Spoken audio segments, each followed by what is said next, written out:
Hey everyone, thanks for tuning in. Just going to give you a quick little tip here. This is a 2015 BMW 235i 4-cylinder, and customer brought it in uh, yesterday. I got to look at it today. Customer stated that another shop told him that he was probably going to need an engine. He had been in before, had some codes with the flap. He didn't get fixed, but he went to the. He said another code came up or something else came up on his dash.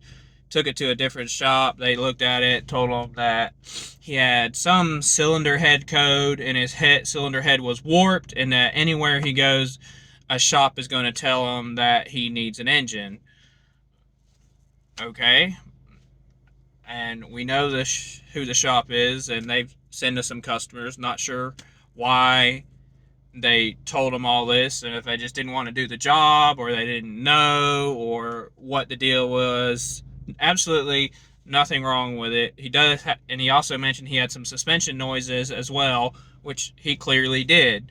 So I get to inspect it today, and I drive it. It drives fine. It does have suspension noise. It's rattling, and so I pull it in the shop when I get back from the test drive. The car ran fine. It actually had boost, even though it had the wastegate codes for the learn limit position. And put it on the rack, check it out, and immediately when I get out of the car, the front brackets that hold your brake lines and your speed sensors and everything in the front were just sitting in there, not hooked up, just rattling around like that. They weren't hooked up to anything. And then I checked in the back, because he had a noise in the back, in the rear lower left shock bolt was loose. So I checked more in the front, and more I found in the front, the left sway bar link was loose, and all the upper strut mount bolts were loose. And he had some Euro shop install lowering springs like a year ago, and right after that he noticed a noise, and he told him that, and they kept pushing him down the road and said, "Oh, it's nothing. The noise is because you have to let the springs settle." Well, they didn't put his brackets back on. They didn't tighten his sway bar link. His upper strut bolts were loose, and his rear left shock bolt was loose. So clearly something was wrong. If you think something is wrong and it happens, especially right after you have a shop work on it, get a second opinion. You know, don't just let it go. Let somebody else look at it, figure out what's wrong with it, and then take it back. Don't let it sit.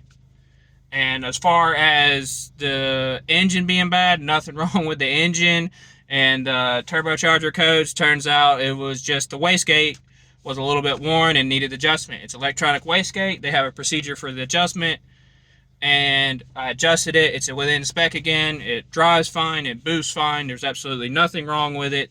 Nothing wrong with the engine. Tighten up all his bolts, all his sway bar links, put his brackets back on, his strut bolts, and nice and quiet. Car runs great. Absolutely nothing wrong with the engine. So if you think that a shop might be doing something not so good, or something happens right after a shop and they keep pushing you down the road, get a second opinion as soon as you can. Don't believe what they say all the time. If it's a shop you trust, that's fine.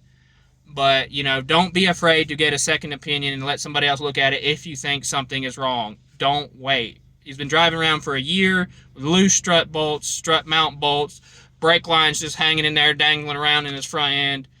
And then the other shop tells him that his engine's bad now, and really it just needed a wastegate adjusted, and there's no code for cylinder head anything, and it's not a thing, and there's nothing wrong with the cylinder head. The car doesn't overheat. So if you think something's kind of weird, get a second opinion.